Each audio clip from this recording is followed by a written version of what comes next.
give me to drink.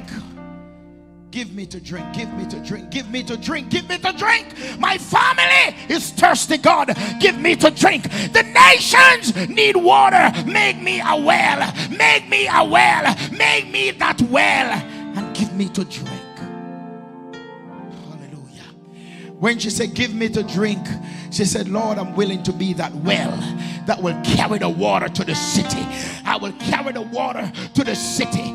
The water was at the well, but she became the well that the city needed. Is there anybody that can say, Lord, make me that well that will go to the city and give thirsty men to drink?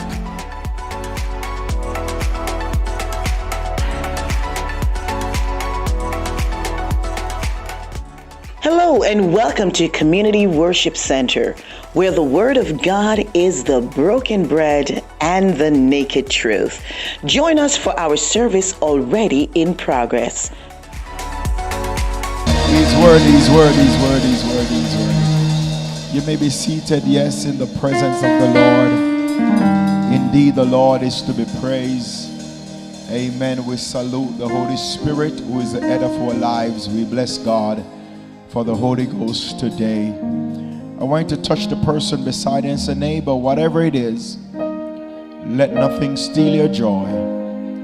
Let nothing steal your joy. Somebody may need to hear it. Don't let nobody steal your joy.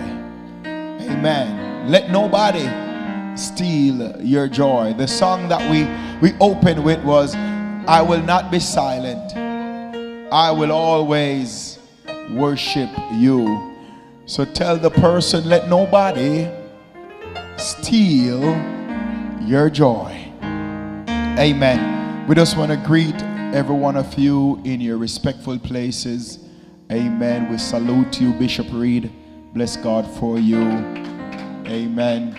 Celebrate God for our Bishop Reid. Amen. Hallelujah. And the reason why we can celebrate God for him, amen, for the many years that God has used him in this ministry. Amen. There are many sleepless nights. There are many times he may have felt like he wanted to give up, but he was sustained by the grace of God and the power of the Holy Spirit. Therefore, we celebrate man and woman of God like that. Amen. There are many people who celebrate people who sing some dirty songs about all kind of stuff. I will not name it. Amen. But we don't take the time out to celebrate the generals, those who sacrifice their lives, their time, their family, sometimes their health, amen, to serve us, the people of God. Amen. Pastors and those who are in authority, they are servants. Amen. And oftentimes we look at it only that they serve God, but they also serve us. Amen. To get word, to be praying. And many of us don't know the calls that they have received at nights. And various times they received calls and they prayed. Amen. As I'm saying this, I remember Bishop one night when we were here in Sunday night services, and we were here and we were having a wonderful time in the presence of the Lord, and he got a call. He had to leave immediately. Amen. And it was a call that when he went there and he prayed, someone was on the verge of dying. Amen. But after he got there and he prayed, that person, amen, came back to life. Hallelujah. Hallelujah. Hallelujah. Come on and celebrate God for his servant today. We can do a little bit better than that. Hallelujah. Glory to God. So we thank God for you. Amen. Bless God for Pastor Reid. I was thinking about her today, not as pastor, but as my mom. Amen. And I must say that there are things about her that I myself will adapt when it comes on to raising my children. I can speak for myself. She has never left me. Amen. She has always been there for me. Glory to God. I remember going to school. She was the one who took me to school for 1 full year until I got a car. Amen. I celebrate God because I've never taken a city bus since I've been in the United States for 23 years. Never. I don't know what it feels like. And it's not a bragging, but I just want to thank God for the labor of love and so the sacrifice that my mother has made today. Pastor Reid, I celebrate you. I just want to thank God for you. Give it up for the woman of God. And many of you in this room can attest that you can call on her. And she's always there for you, to pray you up, to encourage you. She's a friend. She's a person that, amen, glory to God, she will give away everything. Amen, glory to God. We just celebrate you. Celebrate her today. Amen. And all of you musician, come on and give it up for the praise team. Hallelujah. And most of all, give it up for yourself. Oh my, you don't want to give it up for yourself. Give it up for yourself. Celebrate yourself today. Hallelujah. And we thank God for all those who are watching online. Amen. Bless God for Reverend Bain. Amen. Sister Stacy. Bless God for you. Leela and Peart. Amen. And Brother Buckle, Minister Buckle. Amen. Who is working alongside the media team. Do you know that as a result of what Brother Karen is doing, Brother Lex, we call him, we save thousands of dollars. We don't have to pay nobody to edit our programs and to post it back on YouTube, that we can go back and watch. The best is yet to come. Somebody celebrate Jesus. No, many of us don't understand that God answers our prayers, because God has revealed to our bishop that he's going to give us a TV station, amen, and a prayer tower. And we pray 7 days a week as a church. You may not know because you're not necessarily plugged in, but we pray 7 days a week. Amen. Glory to God. Continue to pray. That's a prayer tower. People from all over, in Trinidad, in Jamaica, in Canada, all over the United States, is praying and seeking God. And not only that, there are many people who are asking, how do you do it? Amen. So give God praise for CWC. Amen. Hallelujah. Come on, we can give God a better praise than that. God is worthy of all the praise. Amen. Glory to God. So we bless God for Brother Buckle, all the engineer, all those who are giving their time and their talent into serving this great ministry and for where God is taking us now. We have a word. We're going to get into the word. Amen. And we're going to give some announcement. We know tomorrow begin, amen, the 7 days standing in the gap, prayer and fasting. Are we ready, CWC? Amen. Are we ready for it? Hallelujah. 7 days. Hallelujah. We have the instruction, and I want to give this so that they get it. Amen. We have the prayer instruction here, and everyone who needed one, you can get it. Amen. We have them in the back. Pastor Shana have them. Amen. And we have the stuff that we'll be praying about. Hallelujah, somebody. There are things that we are praying about, standing in the gap, seeking the Lord, that God will move in our lives in a mighty way. Somebody say amen. Somebody say amen. When we talk about standing in the gap, we're talking about praying for someone, praying for the nations. We're talking about praying for cities. Amen. Glory to God, and seeking God. I must give you this instruction. Everybody must plug in. Everybody get into the 7 day of prayer and fasting. Amen. Everybody must plug in. Don't miss out on this. Somebody say amen. Amen. Monday, tomorrow, all day, we'll be praying for family. So whether or not you are be the one leading prayer, we are praying for family. I would ask you to lift your hand if your family don't need prayer, but I will not put you there, because every one of us, our family need to be prayed for. Our extended family, there are people who are not saved. We can think about people who Satan is attacking. You can see the works of the enemy in their lives. Hallelujah. So we're going to be praying for them. And we're going to call someone at midday. Touch and agree at midday. Call somebody and pray with them. My brothers and my sisters, CWC, we have to turn our plates down. Hallelujah. And see God. We have seen God answer prayers in this place. Hallelujah. We're going to have a testimony right after the prayer and fasting. I want to hear some of your testimonies. There are things that God has done. It was this morning I was speaking to Sister Stacy, and she spoke about a person that we have been praying about for 7 years, don't have no job. Qualified, great individual, but for 7 years trying to get a job and no breakthrough. We have been praying in the prayer room, and that person have sent in prayer requests, and we prayed, and right now they are in a job. Hallelujah. Glory to God. So let us not give up on prayer. Let us pray. When I see what God is doing in the life of the young people in this ministry, it propels me to pray more, because I know that God answers prayer. So we're praying for families on Monday.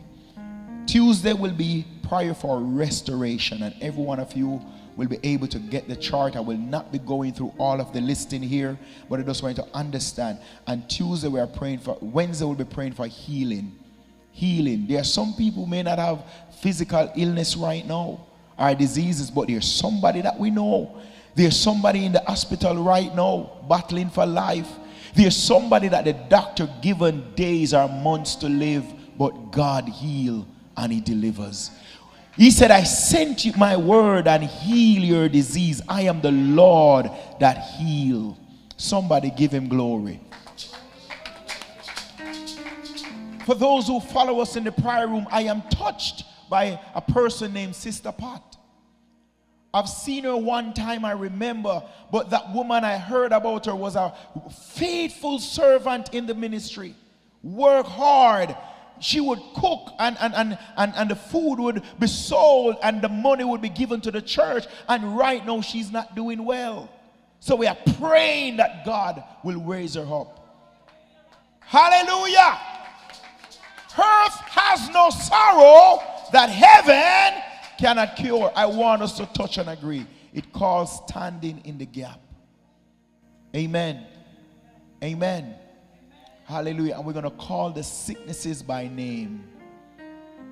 We're going to call them by name and say, you have no power over me. Your powers are broken from over the lives of God's people. We want everybody to plugged in, young, old, middle age, what age of wisdom. It does not matter who you are. Let us plug in this prayer and fasting. Somebody say amen.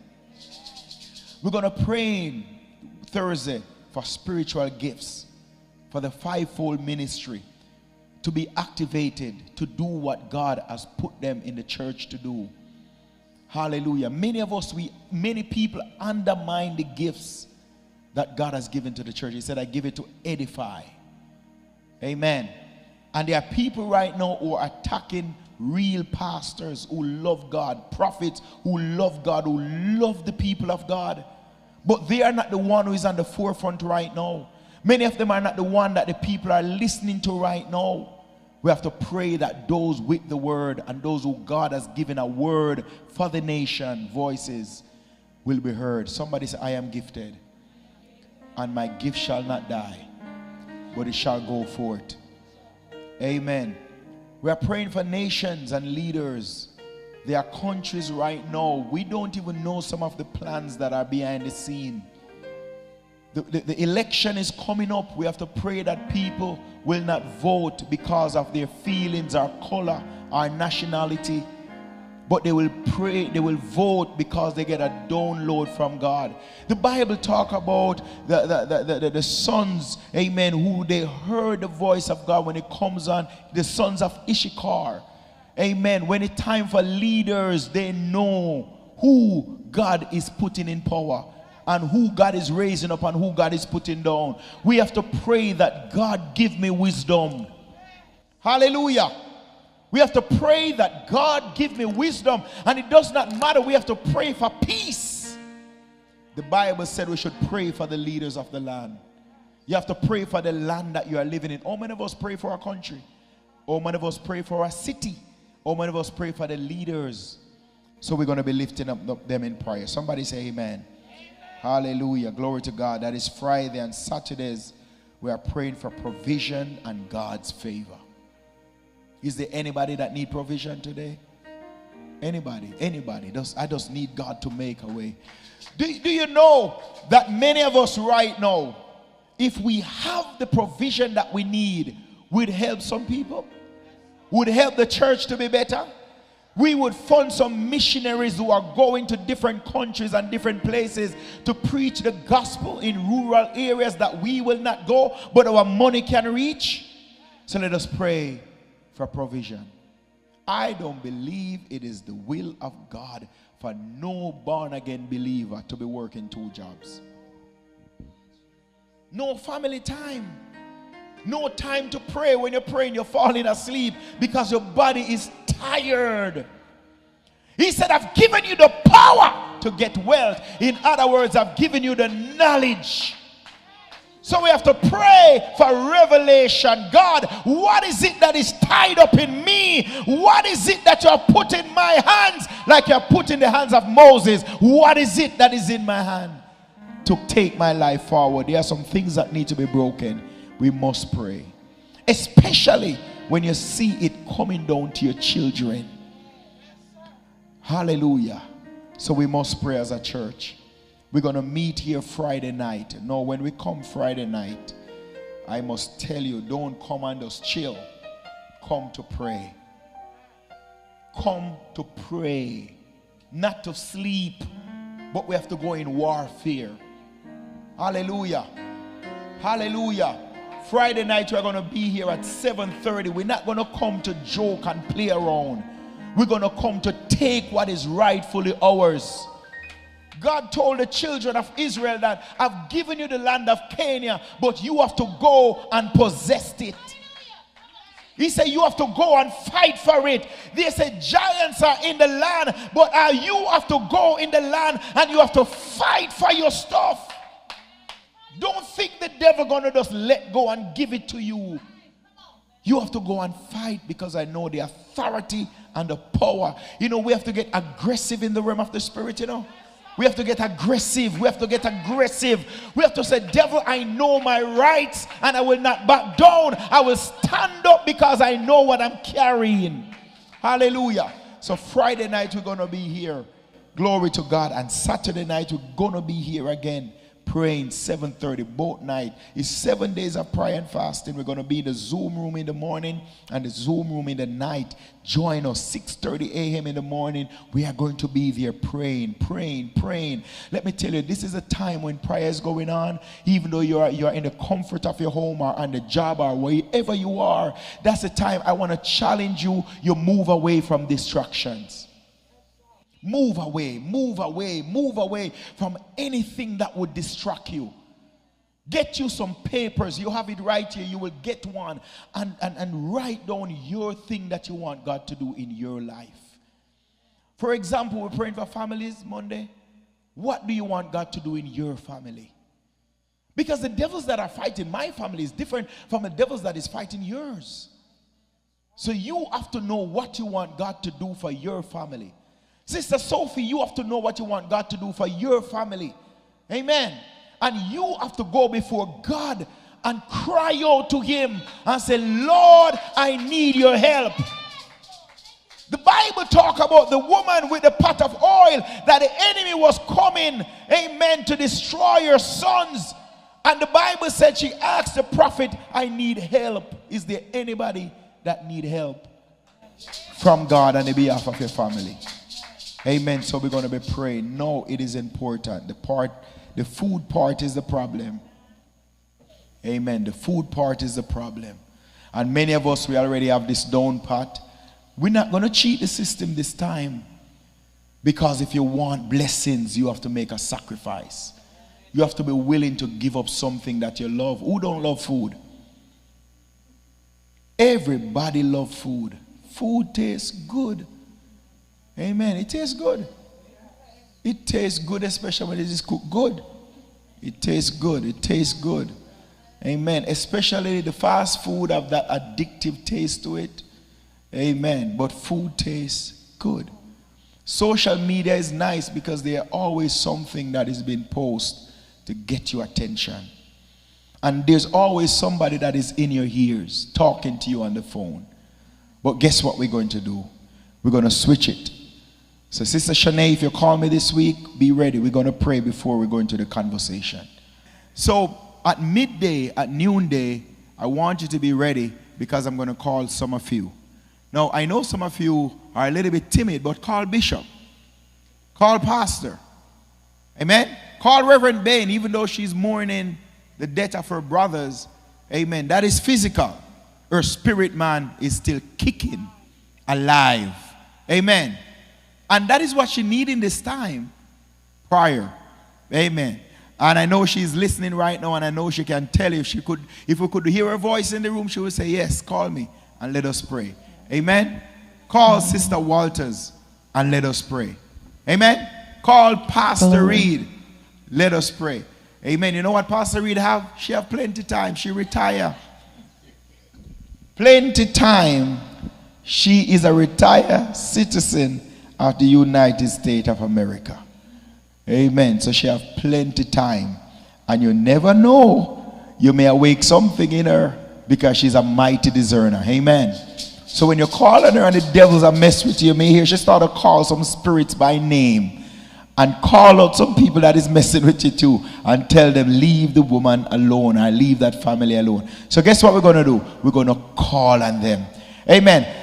There's a man that I know. He was our mechanic, George. He's talk about Bishop all the time whenever I talk to him. He would tell me about a time when he was working. And the job would be taking up his time. And Bishop prayed for him. And he said, God turned his life around from that day. He don't work a Sunday from that day until right now. Amen. So don't be afraid to call him. Call on the elders of the church, the Bible says, right? And God will hear and he will heal. And who is struggling with sin, the power of sin will be broken from over your life. So we're going to call on them, right? Noonday, remember. And don't only limit it by noonday and your lunchtime for those who are working. But let us call and let us pray. Somebody say amen. Hallelujah. So we're going to do that noonday. And we have the stuff that you will be eating, the stuff that you will not be eating. It is in this pamphlet here. And is also posted in the CWC, the Naked Truth group. It is there. It is not just there for good looks. Information is given. It is not a decoration. So as I get the message on your phone, you just click it off and think that is just a waste of time. No, everything that we post, it is important. Amen. So we're going to get there. And we're praying for young people. I thank God for what he's doing in their lives. And I want to let you know that next month, October, we have our revival coming up. It is our Encounter Revival. The 25th to the 27th is going to be our revival. So we are praying and we are believing God. Then we have our concert coming up, the fundraiser, the 30th of November. That's the last Saturday. The good thing about that concert, for those who sing, so Sister Shana, if the Lord has blessed you with 2 songs, amen, we'll take 2 songs from you. Amen. But I believe I'm going to need your usefulness in the kitchen also. So you can sing and you still can go work in the kitchen. But God has blessed us and we are not going to do it at this location. I believe we have grown it out. And Bishop Harvey has allowed us to use his building. Amen. So we're going to be going there. He said free of charge. He's not going to charge us. We can use all the instrument and everything there. He's accommodating us. Amen. So that's going to be the new location. The tickets will be available soon. And you'll be able to get your ticket. Now I want everybody to sell your tickets. We have 300 tickets. And we need all 300 of them to gone. Somebody say gone. Amen. So Sister Sophie, maybe you can sell 25, you know. Amen. Glory to God. 25 of them. It's only $30. We didn't raise the price. It's the same $30.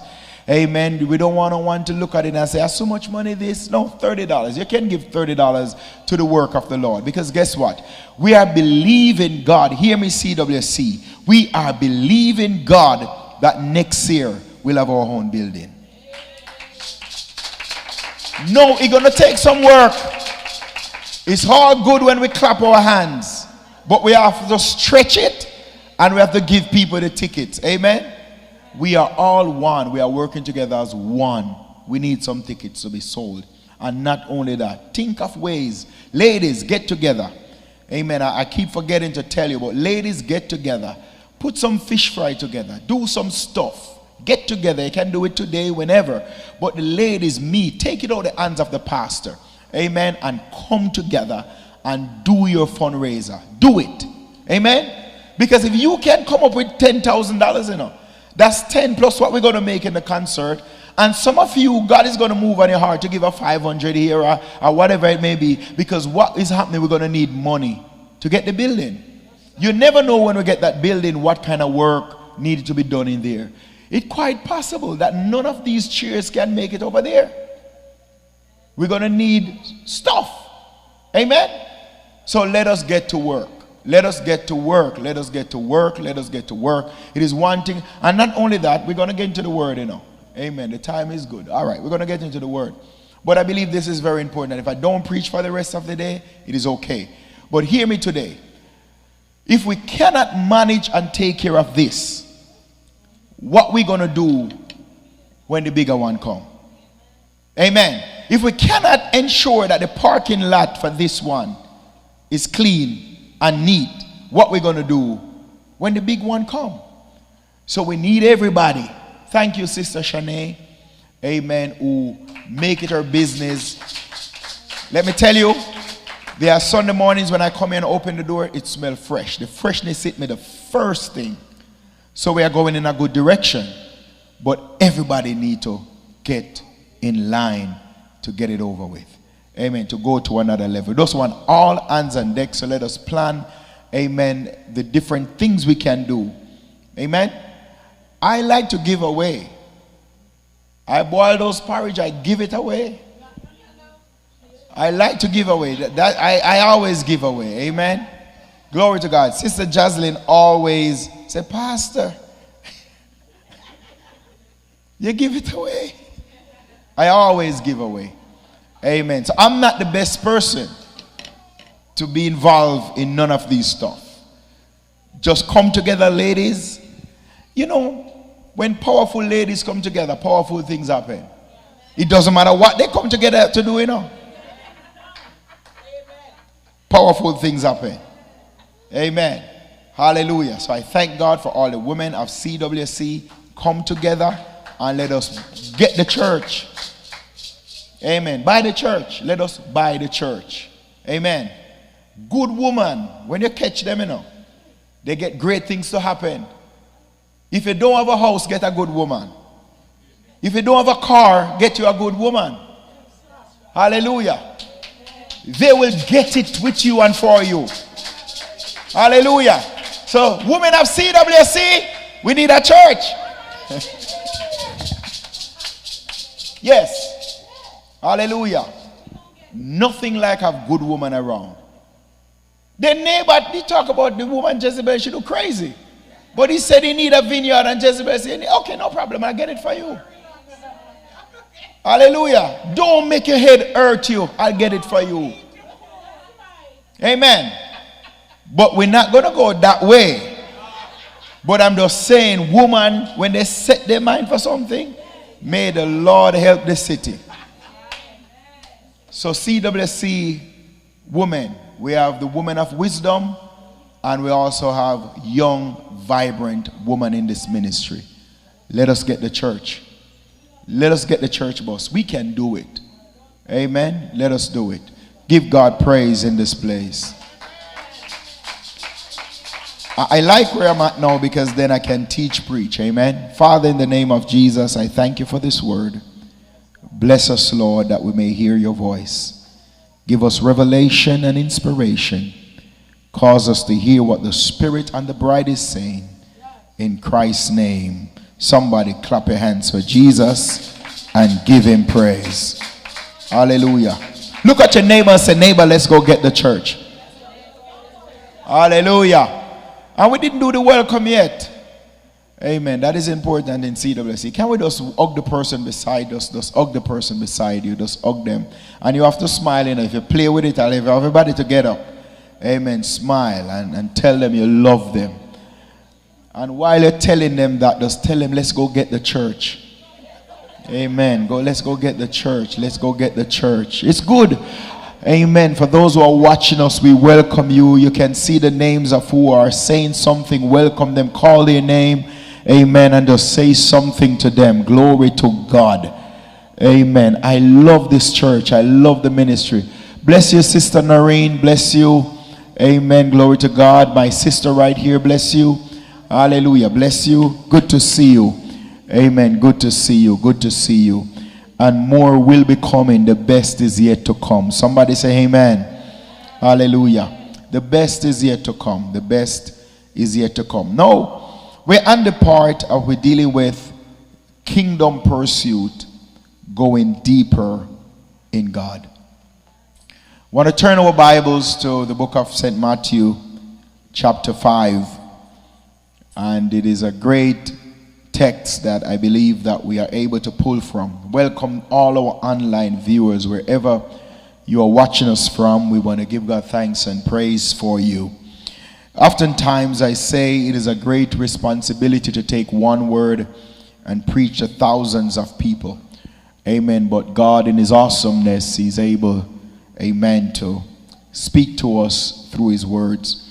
Amen. Glory to God, and we thank God for that. Sister Morvia, how are you doing? Amen. You have a sermon ready for us? We'll get in touch. Hallelujah. Glory to God. Amen. We thank God for her, woman of God, with a word in her mouth that love God. Amen. Let us continue to pray for her. Amen. Glory to God. You know, let's go in the word. Matthew chapter 5. We're reading from verse 1, and it reads thus. And seeing the multitude, he went up into a mountain. And when he was set, his disciple came unto him, and he opened his mouth, and he taught them, saying, Blessed are the poor in spirit, for there is the kingdom of heaven. Blessed are they that mourn, for they shall be comforted. Blessed are the meek, for they shall inherit the earth. Blessed are they which do what? Hunger and thirst after righteousness, for they shall be filled. Today I want to talk to you from the topic that says kingdom pursuit, where that's a series, go deeper in God. Pursue the kingdom and go deeper in God. In verse 6 of the text, the writer here says, Blessed are they which do what? Hunger and thirst after righteousness, for they shall be what? Filled. The term hunger and thirst after righteousness means yearning for God's rule in your life, and having a thirst, a desire for word. Hallelujah. May I ask you this question today? Do you have a thirsty desire for more word? Have you ever found yourself in a place where you said, I need word? I just need word. I need more word. The term hunger and thirst here is not dealing with physical bread. It is not a desire for physical bread. And do you know the difference when your spirit is hungry than when you are physically hungry? Have you ever been there where you just, there's something going on in you that you said, God, I need more. You know, it takes people who are really saved and have an encounter with God that come to that place where they said, I'm just not satisfied. I just need more. And that's why the fasting is important, because it is a time where you put away everything else and you go after God. You said, God, this is a moment that I need more? Do you have questions for God? I know we were taught, Sister Morvia, maybe not you, but to say don't question God. But we have to come to that place where you can say, God, how do I get more of you? How do I get closer to you? How do I get more connected, more deeper? How do I get more of you in me, God? We have to come to that place where we say, God, I just need more of you. I just need more of you. Hallelujah. So it is not a physical hunger for bread or a physical desire for water, because you can eat all the bread but you're still not full. You can drink all the water. I remember when I go to Citadel of Hope to preach, they don't give me natural water, they give me coconut water. It's so refreshing, because in the islands it is hot. So when you get the coconut water, refreshing, fresh coconut water, amen, that thing is good. It tastes good. It is refreshing. But after you drink, you are still thirsty. There's still a desire for more than bread. There's still a desire for more. Hallelujah. And that's why in Matthew chapter 4, the Bible said, the word of God teaches that what? Man must not live by bread alone, but by every word that proceeds out of the mouth of God. If you are living by bread alone, hallelujah, then soon you're going to be in trouble, because if you don't have word, you cannot say, thy word, O God, is a lamp unto my feet and a light unto my path. When the writer said thy word is a lamp unto my feet, in other words, in those days he was using an example, because when they walk, they have a lamp, amen, tied to their feet. So when they walk, they will not step in trap. When they walk, they will not step in crazy stuff that is going to hurt them, because they said thy word. So he used the word of God as an example to the lamp that was tied to their feet, that when they walk in dark places, he said, when I'm going through dark places, your word is a lamp unto my feet. I walk in your word. And he said, thy word have I hid in my heart. Sister Shana, talk to me now. If you did not have the word in your heart, you would just cuss some people all the way out. All the way out. All the way. Sometimes I mess with her.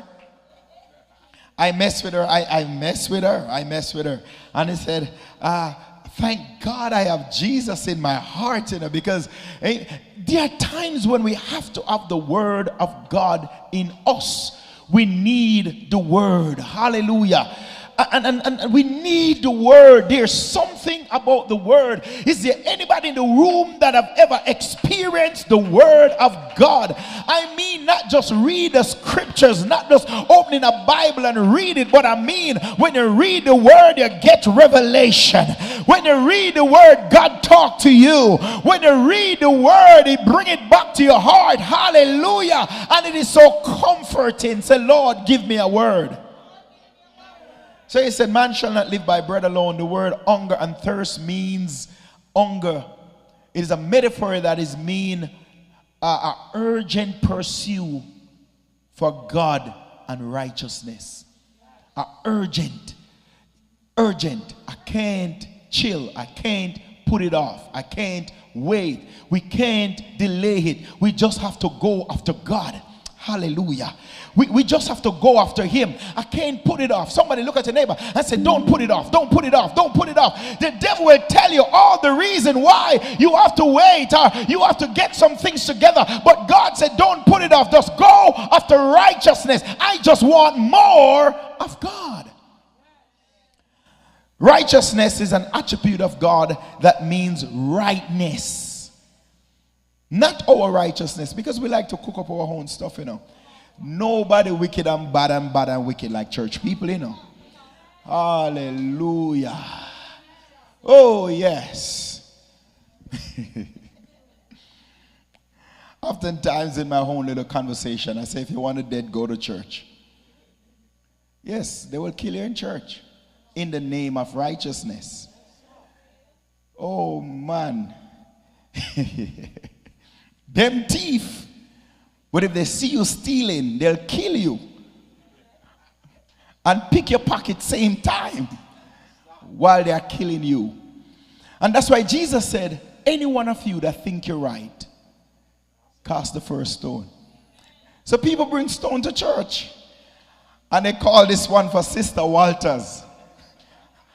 And they said, this one named Pastor Reid. And they will slap you with it. And they will look in the face and laugh. Because they are righteous and you are not. Therefore they are judgmental in the church. But Jesus is here is saying, I'm not talking about your righteousness. Because your righteousness is like filthy rags before him.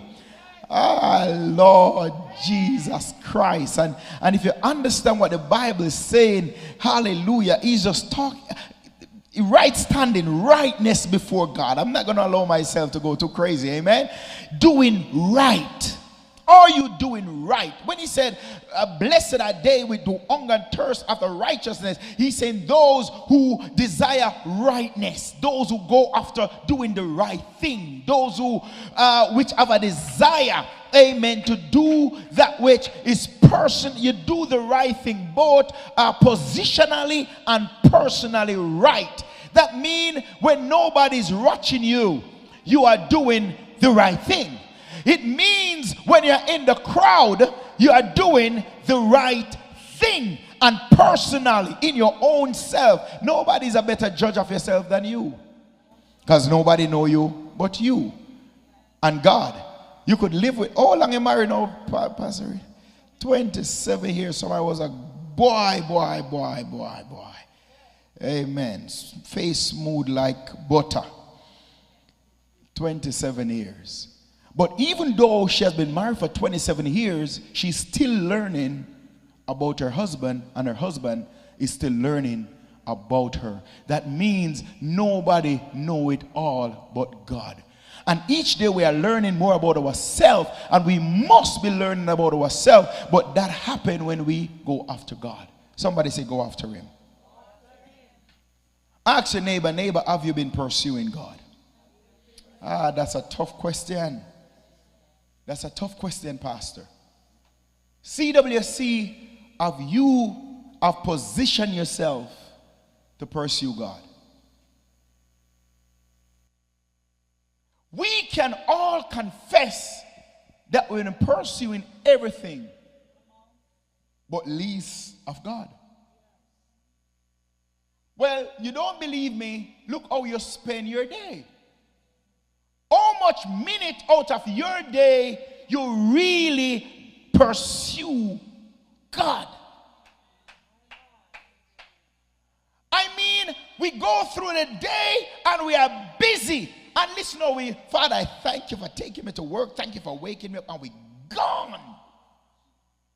But make somebody cut us off on the road. We spend more time cussing them out passionately than how we spend time, God, you are worthy. To you, Lord, I give praise and glory. Thank you for salvation. I am saved, and I know that I am. Hallelujah. How many of us pursue God? I must say, but before I go deeper in my text, I want to say to somebody today that going to church is not enough. Hallelujah. We have to come to that place where we understand that talking about Jesus and participating in religious activity and coming to church is just not enough. Hallelujah. My God. Hearing about God and the things of God and talking about this man God is not enough without a personal, intimate relationship with him. I mean, we can hear about him, we can talk about him, we can play church song in the car when we're driving and put it real loud that everybody else can hear us, but that does not mean you have an intimate personal relationship with God. And we have to come to that place where we recognize that that's not enough. I can preach all I want to preach, but that does not mean I have a personal intimate relationship with God, because Jesus said, I know you not. He was talking about relationship. He was talking about that intimate relationship with him. You can do church, we can preach, we can sing, we can talk about God, but that does not mean we have that intimate relationship with him. Hallelujah. So somebody says not enough. I must propose to you that the difference between hearing about God and experientially know him for yourself, there is a difference. Hearing about God and personally have your own personal intimate relationship is different. People that knows God live different. People that pursue God, they live different. People that know God, you don't have to pump them, you don't have to prime them, you don't have to beg them, you don't have to tell them, because they got a spirit that lives in them called the Holy Ghost. Hallelujah. And when the Holy Ghost get a hold of your life, you will live different. You would say, if it had not been for the Lord who is on my side, hallelujah, the writer said he's all over me and he's keeping me alive. Jesus is keeping me alive. Somebody needs to change gear and recognize that coming to CWC is not enough. But we need what? Relationship. The writer said true knowledge of God that transforms life and heart goes beyond intellectual understanding of God. We can know him intellectually. We can read about the God of the Bible. Oh, we can read all the prayer books. We can read all the books about worship. And you can know about church. Do you know, pastor, that there are people can come in this church and they can read the service. They can tell you what's going to happen next. They can tell you what's going to happen in the next 15 minutes. But that does not mean they have a relationship with God. Hallelujah. They have an intellectual knowledge of God, but not a personal, intimate relationship with him. And God wants people who have intimate relationship with him. God is looking for people who just don't know him based on intellectual information, but based on experience. Somebody say, experience God for yourself. This kind of knowledge of God dives deep into a personal experience that is intimate connection, is an intimate connection with God. That means you're walking down the road and you wake up in the morning and you hear you singing, I love you, Lord, and I lift my voice to worship you. Oh, my soul, rejoice, take joy, my King. When you have that relationship, you'll be praying in your sleep. When you have that relationship, you will go through the day and something happen, and instead of cussing, you'll be saying, Jesus, Jesus, Jesus. Because now you are wrapped up, you are tied up, and you are tangled up with this man named Jesus. Do somebody in this room know who I'm talking about? Do somebody in this room can say, I know him, he's the King of glory. I know him, he's a Lord of Lords. I know him, he's a Savior. Hallelujah. And a Kingsman Redeemer. He's a friend. Stick it closer than a brother. I know him as my rock. Hallelujah. And my hiding place. It is critical, my brothers and my sisters, to understand that knowing God, glory to God, knowing God, it comes from a place of discipline and discipleship. Hallelujah. How many of us have that discipline? Because people that knows God, Sister Monica, they praise different. Amen. What do I say?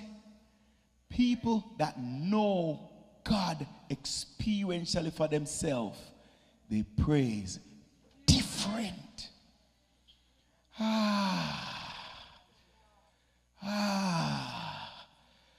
Notice when David prays, the man pray some kind of prayer that like he knows God. Fight against those that fight against me. Stand up for my help. You are my shield and my buckler. You are my hiding place. It is a fearful thing to fall in the hand of God. I'd rather be in the hand of God than in the hands of man. He knows God. So when he pray from a place of knowledge and experience, because he knows the God who is talking about. Is there somebody in this room that knows Jesus for yourself? Hallelujah. Nehemiah chapter 1, when Nehemiah talk about God, when he prayed, when you look at Nehemiah in his writing, chapter 1 from verse 5 and verse 6, when Nehemiah, he talks about God. When he pray like a man who experientially know him. Oh God Almighty, the reason why our prayer meetings and our prayer church is empty and is least attended, because people don't know God. When people know God, they show up in prayer meeting, because I know I'm going to a place to meet a man that when I call him, he open Red Sea. When I call him, he speak to waters. When I call him, the dead is not too dead, where we cannot raise him up. Oh good God Almighty, I believe God is looking, he's waiting, he's calling, he's pulling people to come to a place of knowing him for themselves, that when they pray from a place of power and understanding. Nehemiah, when he prayed, he said, I beseech thee, O God, God of heaven. He said, I beseech thee, verse 1, verse 5 of Nehemiah chapter 1. I beseech thee, O Lord God of heaven, the great. Hear what he said, the great. Hallelujah. When we say great, Pastor Reid, when we come and we are praying, always saying mighty God, mighty God, mighty God, mighty God. But we have never experienced God in his power and his might for ourselves, because we don't know him. It's a cliche. We say mighty God, but when somebody know God and they say mighty God, they stand in boldness. My flesh is weak, my situations are weak, the circumstances around me are falling apart, but when I say mighty God, I know he's a mighty God. When I declare him as mighty, I've seen his mighty works, I've seen his mighty act, I've seen his mighty hands, I've seen his mighty power. So he said, great and terrible God, hey, that keepeth covenant and mercy for them that love him and observe his commandment for time's sake. Daniel chapter 2, the Bible tells us when Daniel prayed, it is clear that he prayed from a place of knowledge and understanding of the God whom he served. Do you know the God who you serve? It is a personal thing, because Pastor Reid, when people have that personal relationship with God, it make worship easier. When people have that personal connection, intimate love walk with God. Hallelujah. The praise team could be hitting the wrong note, but I love God, so I'm going to praise him anyway. God, the music going this way and the worship going that way, but because I know him for myself, I'm going to have a praise anyway. Somebody touch your neighbor and say, go after him. Daniel, when he prayed in chapter 20, verse 20, chapter 2, verse 20, he said, blessed be the name of God forever and ever, for our wisdom and might are his. Oh, hallelujah. You call some of us to pray and you give them the mic, big problem. Oh, Father God, in the name, but we don't even know him as God the Father. It is a cliche. Somebody touch your neighbor, say, neighbor, move from that and get to know him for yourself. So when you say, God, you are my Father, you can talk about him as a Father who protects, who provides, who teaches, who nurtures. Hallelujah. Get to know him so that when you pray, you can pray from a place of power and understanding. And that's why the devil could look at some man and said, Paul, I know, Jesus, I know, but who are you?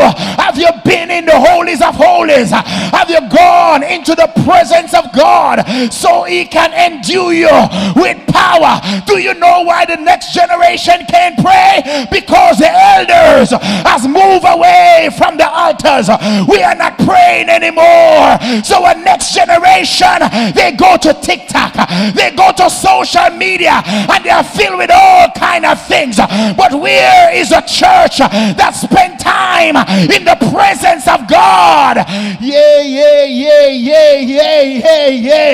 That seek after God.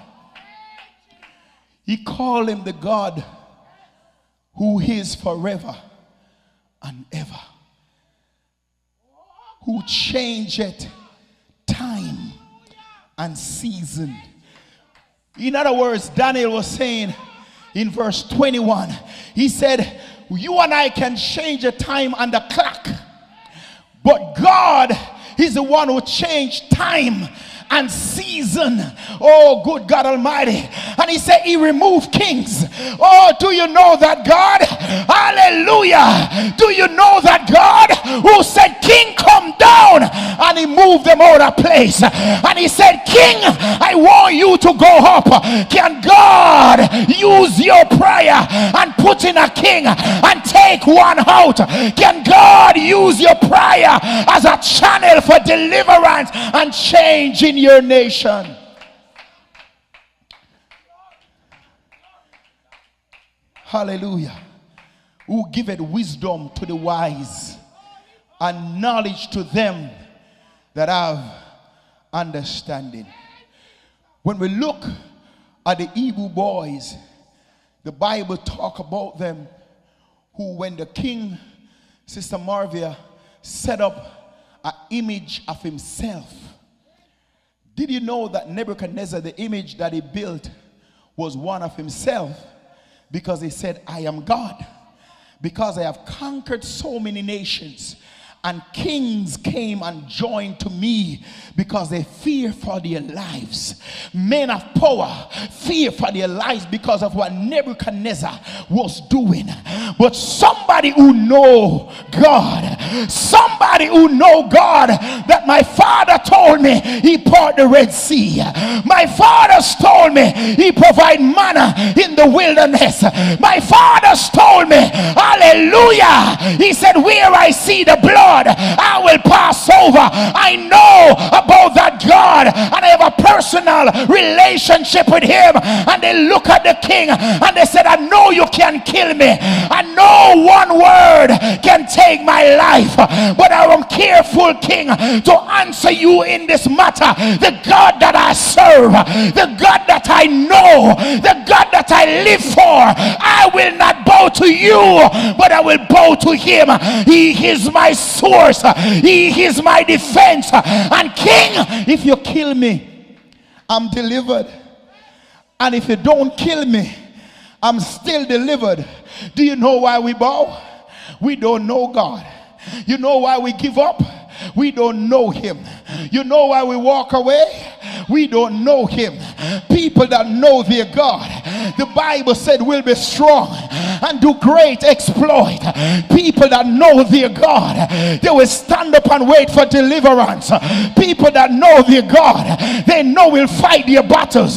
People that know their God, they know that their help coming from the Lord, the maker of heaven and earth. People that know their God, the Bible said they will wait on the Lord and they will be of good courage because they know that God will strengthen their hearts. Give him praise in this place. So do you know him for yourself?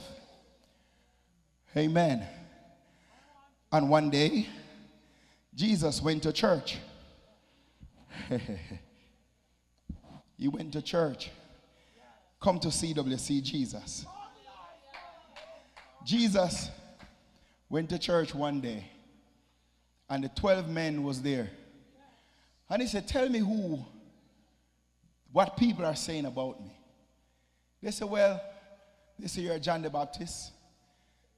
They say Elias, and they say Jeremiah.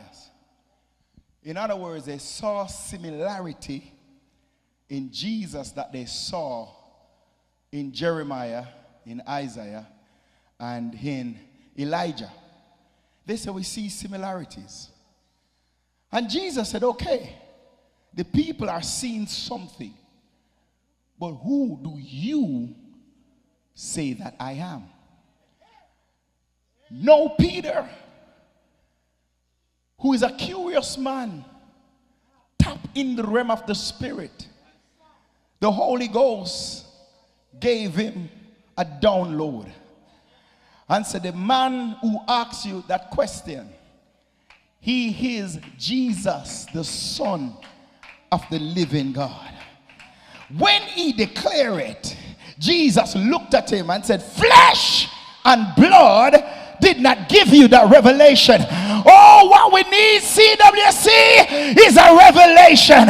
Jesus want to reveal himself to somebody, but are you pursuing after righteousness? He said, blessed are those who do hunger and thirst after righteousness. He said, I will fill you. Oh, somebody get up in the spirit and said, flesh die, flesh die, flesh die, flesh die, flesh die. I just want flesh to die. I just want flesh to die. I just want flesh. Hallelujah. I just want flesh to die. I just want flesh to come to naught. Because I need a revelation from God. Hallelujah. Then when you look at Philippians chapter 3, the Bible says that Paul one day, he was going through life. Do you know, Pastor Reid, that one of the worst person to deal with is people who go to church but don't know Jesus. People that go to church and don't know Jesus of the church, they give it the most trouble. They're hard to pastor. They're hard to lead because they don't follow. They do their own thing. All right, I'm going to back it up. Paul was a believer. Nobody was religious like Paul, but he was the greatest threat to the people who love God. He watched them stone Stephen to death, and he tell them, any man preach about his resurrection, I'll put them in prison. Do you know all the gifted people in this house shout at me?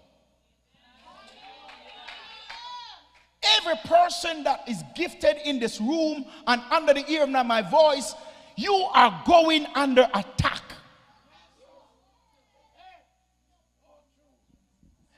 Everybody that carries something in them, something is fighting you.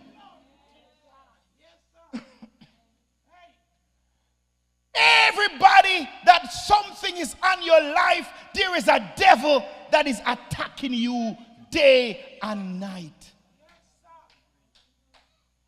Put you in prison in your own mind. Put you in prison in your own house, in your own relationship. You lost your voice. You lost your prayer life. You lost your zeal. You lost desire for the word because now you are in your own prison fighting battles. But the Bible said one day Paul had an encounter with this Jesus. He been hearing about Mr. Saul going down on Damascus Road.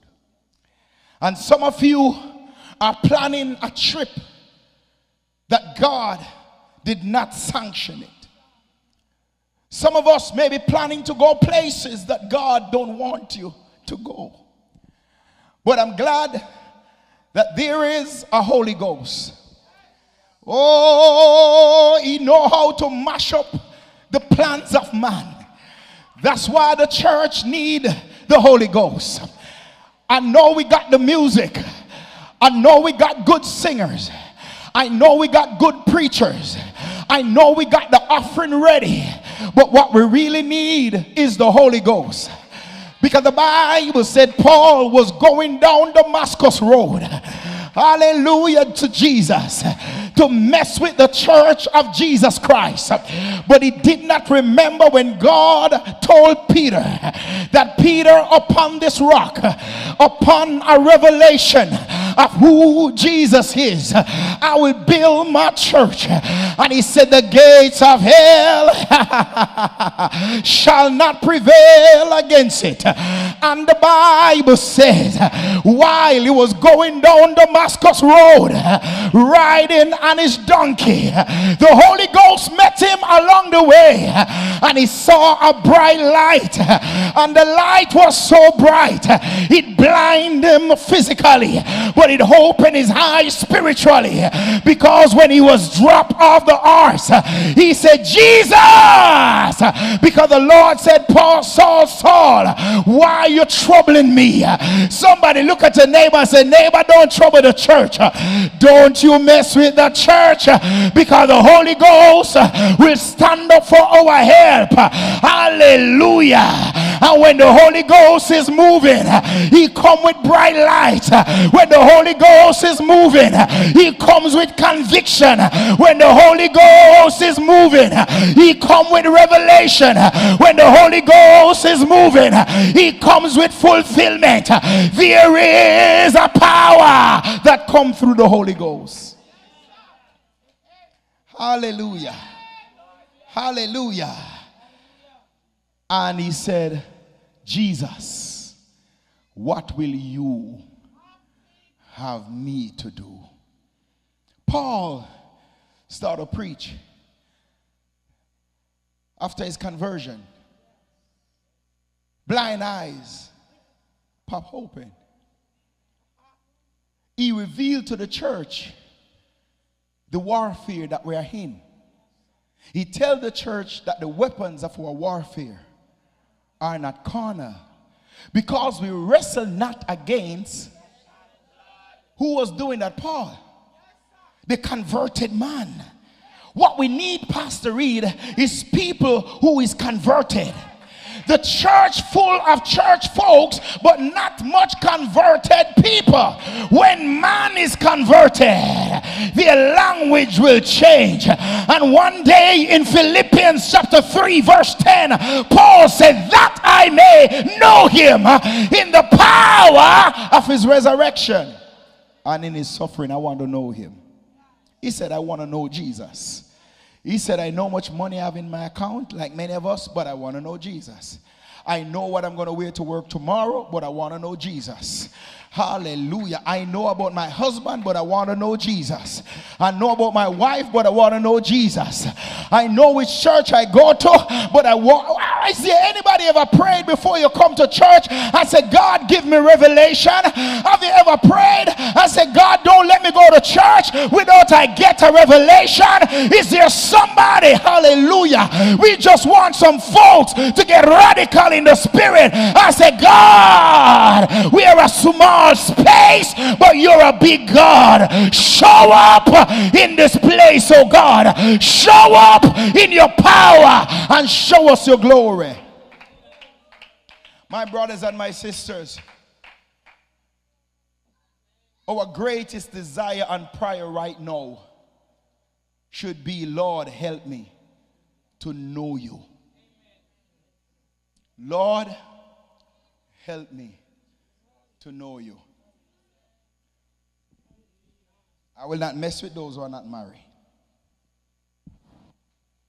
But everybody that is married, do you remember the first time some fire or the butterfly or whatever you felt for your husband or your wife happened?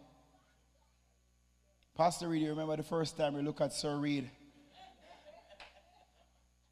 and your head mash up?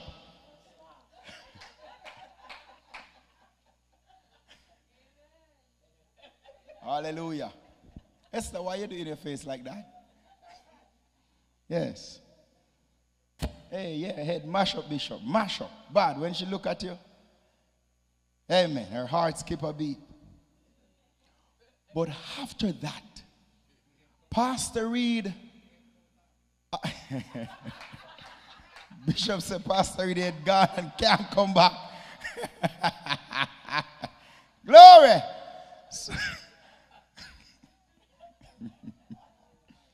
So hear me.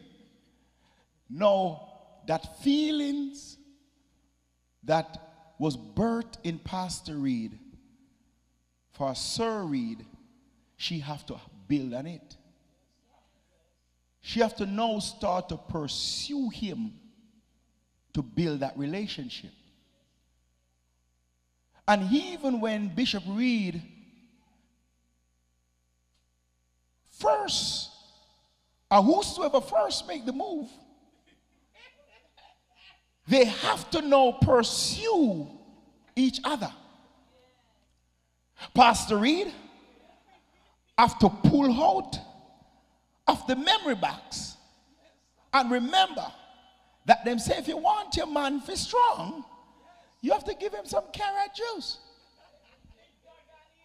with some dragon and some stuff. They call it strong back. So she have to start do some things to catch him, to pull his interest, to build on the relationship and that which he's feeling. No, we come to church and we hear the song and we feel good and we dance and we jump. But when you go home, what have you done with that fire? Do you spend time in the Word to develop that fire to become stronger? I'm saying, do you pursue God and say, God, that which I felt, I don't want it to die. That which I encounter, I want it, God. I felt something this day. And that's why the writer said, take me back. Take me back, dear Lord, to the place. Now, Peter, in 2 Peter 3, Peter told the believers that they should grow in grace and knowledge of God. I have a tough question. And the question is, have you grown since the start of this year in God? Have you grown? Have you grown? And how much have you grown? How many revelation have you received from the beginning of this year? Can you truthfully say, my prayer life has gotten better? Can you truly say, my time in the Word have increased? Can you truly say, I've evangelized and tell one person about Jesus and they are saved since the start of this year?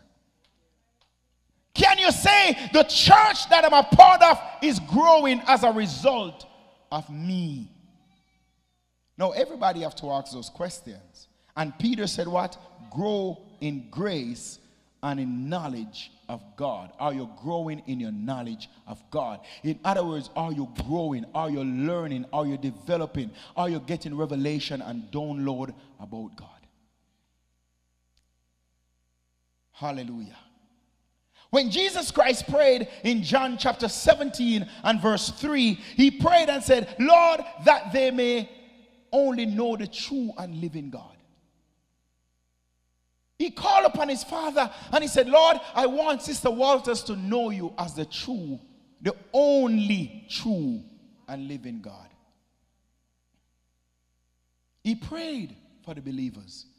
In Exodus chapter 33, Moses understood, verse 13, Moses understood the calling and the assignment of God on his life. And he knew that this was important. And Moses knew that God have a calling on his life. But Moses said, it's one thing to know my assignment, but it's another thing to know the God who has given the assignment. Some of us, when we get the assignment, we walk away and we have never go back to him who have assigned us. So have you gone back to him to say, I know what is my assignment, but I want to know him that assigns me. Hallelujah. I want to challenge every person that do worship in this church. You cannot take us where you have never been. You can sing all the songs there be, but if you don't know God, if you don't know his presence, you cannot take nobody there. You're like a GPS that has no signal. So I want to challenge the worship team of CWC. You know your assignment. Exodus 33 verse 13. But you need to know him who assigns you. There are few posts in this church that is very active. But everyone who have an active ministry need to know the God who assigned you. And Moses, when he prayed, he said, show me, know your way. Show me where I should go and what I should do. Show me your way, that I may know you. He said, I want to know you. This is him going after God. This is him pursuing God, Pastor Reid. I know my assignment, but I want to know God. And it was a simple yet profound and powerful prayer that he has prayed. He said, God, show me your way right now that I may know you. When you want to know God, he said, I want to know you know. And that I may find grace in your sight. My brothers and sisters, many of us have heard this scripture or this message with a Sermon on the Mount before. But if you look in verse 3, he said, blessed are the poor in spirit. What does this mean? It means those who know I am poor, I am broke spiritually. I don't have enough of God. I know what he said about them? There is the kingdom of heaven. He showed them that you are poor in spirit. You need God. You need more of him. Let me see the hand of those who need more money. Amen. It doesn't matter how much you have, you need more money, right? Same thing God is saying here. Jesus Christ, blessed are the poor in spirit, because you recognize, because in those days man was religious, but they did not know the God of the religion. They were so religious and churchy, but they were not poor in spirit. They did not want God. They had a form of godliness, but they denied the power of God. That's why when he opened the blind eyes, that's why when he rose Lazarus from the dead, they want to kill him again, because spiritually they were not poor enough. Are you poor in spirit? In verse 4, he said, blessed are they that mourn. I say that? But everybody in come to church now, your heart is empty. When was the last time you've seen someone lift their hands because they said, God, I need more of you, till tears come down their eyes? When was the last time you have seen worship where people just bow down before him with their hands lifted and said, God, I need more? Because they are mourning for the poor state that they are in spiritually.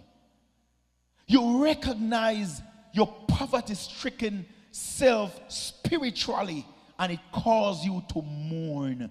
That's why when Jesus was on the cross, he cried and said, Father, why have you forsaken me? Because he recognized that God, spiritually, God have withdrawn himself from him. So the Bible said he mourned.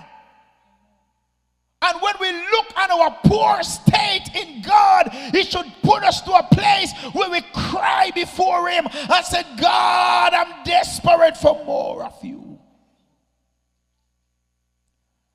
And he said, blessed are the meek. What do we mean by that? You are humble enough to say, God, spiritually I'm poor. You are humble enough to say, I'm crying out for you for more. You are humble enough to say, he's all I need. He's all I need. Jesus is all I need. He satisfies my needs supply. Jesus is all I need. You have to be poor in spirit. You have to come to that place where you understand I need him so bad. When I look at my poverty-stricken state, it caused me to cry after him for more of him. And I'm humble enough to say, Lord, I need you. Hallelujah. And that's why he said, no, blessed are they that do hunger and thirst after righteousness, for what? They shall be filled. I want to leave this with you, a few scriptures, and I'm going to close. I want you to understand that the pursuing after God is not optional. Everybody must go after God, and it must become a lifestyle for believers. Can I pick on the praise team a little bit? Have you ever come together as a group and call 3-way, 4-way, 5-way, 6-way, or whatever way, and let us pray before the service? Have we set aside time as the worship team to say, let us fast and pray for a move of God? Can I pick on you a little bit? Do you send out a message and said, 12 o'clock tonight before we go to bed, let us pray for a move of God in the service? Hallelujah.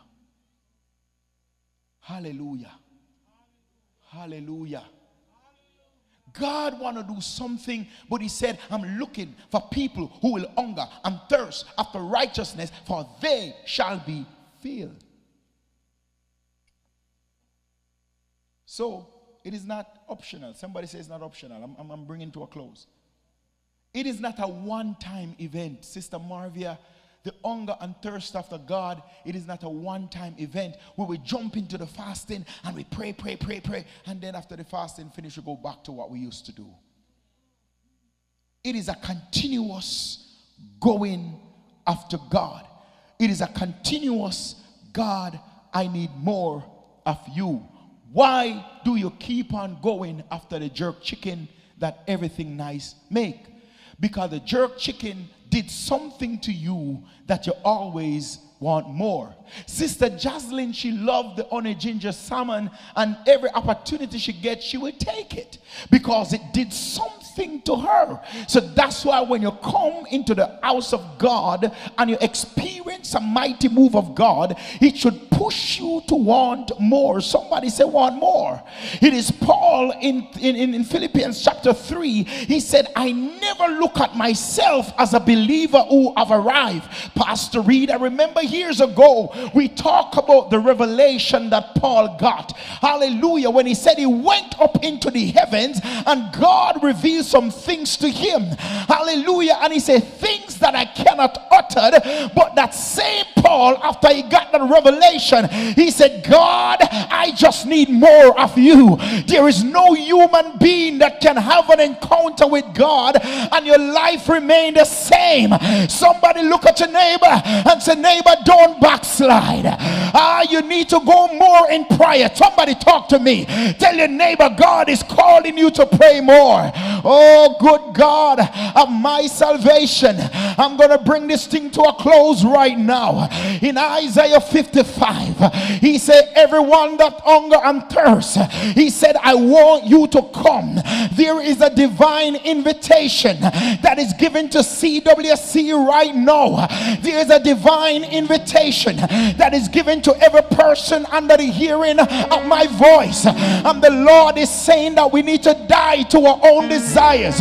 We have to die to flesh. He said we got to sacrifice our own desires for more of God. Is there anybody that need more of God? Is there anybody in this room today that said, God, I need more of you. I just need more of you. Lord, preaching is not enough. Singing is not enough. Going to church is not enough. But I know that you said in the words that the people that know their God, they shall be strong and do great exploit. Is there somebody with a stirring desire like the woman of the well who said, give me to drink? If I got somebody in this house now under the hearing of my voice that can say, Lord, give me to drink. He said, blessed are those who do hunger and thirst after righteousness. He said, I will fill you up. Yeah, I feel a release in this house right now. I sense that the Spirit of the living God, yes, the Spirit of the Most High God, He's doing something in the realm of the Spirit right now. He's transforming life. He's releasing His power for somebody that is hunger, for somebody that is hungering and thirsting after righteousness.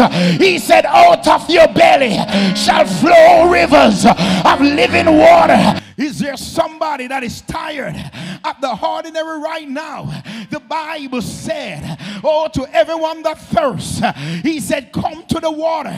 Pastor Reid is the living water. He said, if you're thirsty, come. He said, if you're hungry and need bread, He said, come if you have no money. He said, come and buy. Come and eat.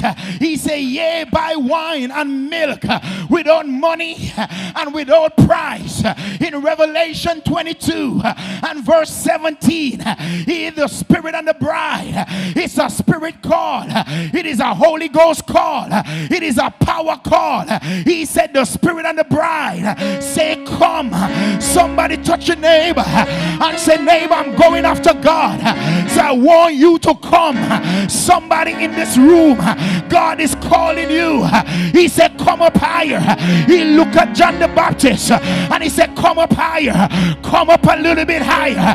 Come up a little bit higher. Come up a little bit higher. CWC, I came today with a word from the Lord that said, come up a little bit higher. Take your prayer life a little bit higher. Go in the word a little bit more. He said, come. Hallelujah. In John 7 and verse 37, He said, if any man, let him come. Any man thirst, He said, let him come. He said, come and drink. Somebody touch your neighbor and said, are you thirsty? Come and drink. He said, I got water for your soul. Hallelujah, somebody. He said, come unto me, all ye that labored and heavy laden. He said, I will.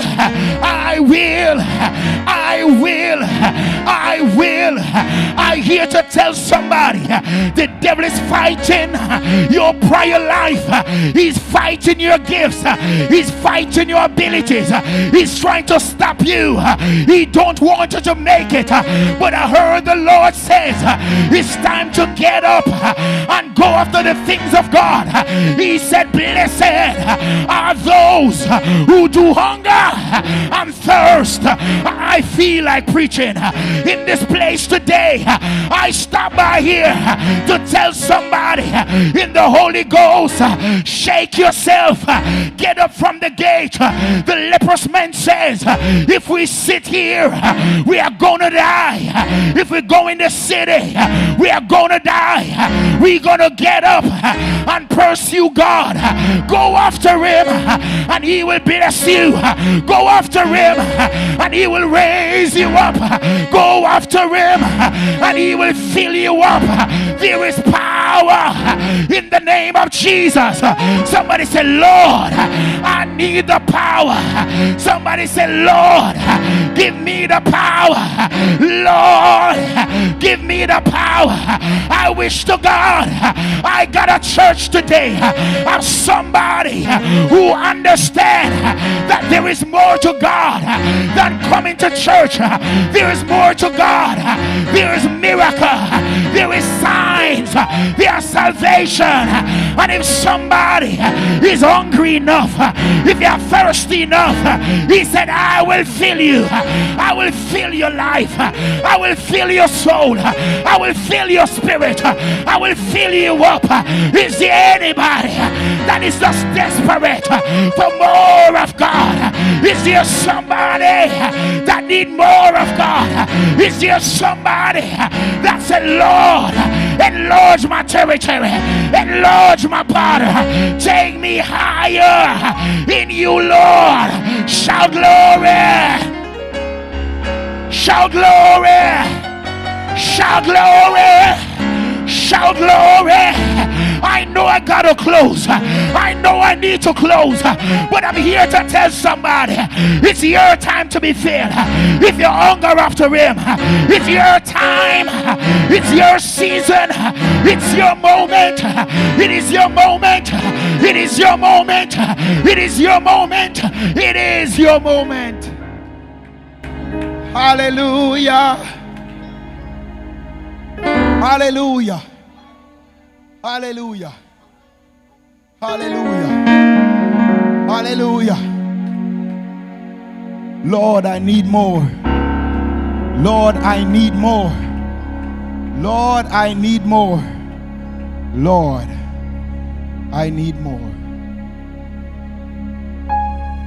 Alebo Shanda Rabasaya. Ibo Shanda Rabasekete. Shada Dada Basoto Riba Shande. This message is for somebody that need more. This message is for somebody who get a glimpse of him and said a glimpse will not do it. Me to say, I need more. Is there anybody that desire more? Yes, right there. It's right there. It's right there. It's right there. I'm going to release the mic, but it's right there. It's right there. It's right there. It's right there with the woman with issue of blood who gets in a crowd. And she said, if I may but touch the hem of his garment, it is right there with the man by the pool. He said, Jesus, help me to be healed. It is right there. Somebody who said, Jesus, I know going to church is not enough. I need more. I need more. I need more. I need more. I know we are cute. I know we have somewhere to go. I know we have things to do.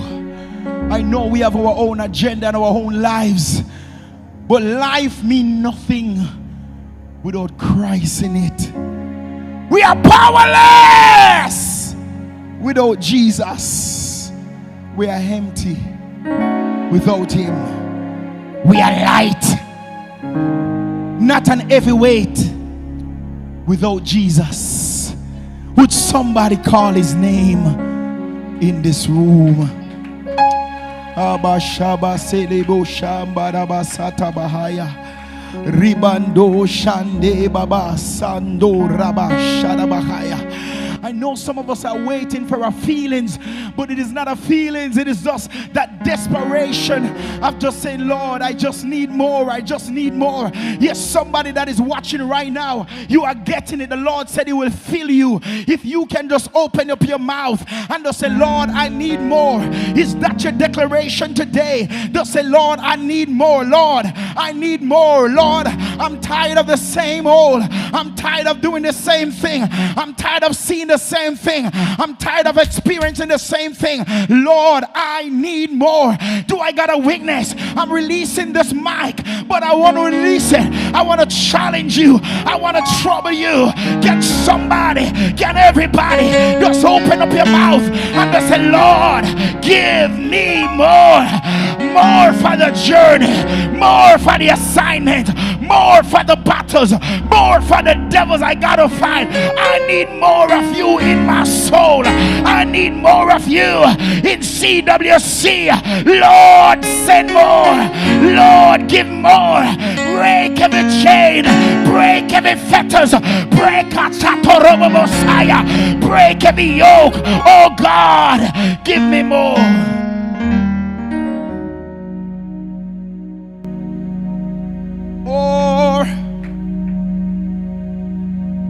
Oh Lord, in Jesus' mighty name. Somebody celebrate Jesus.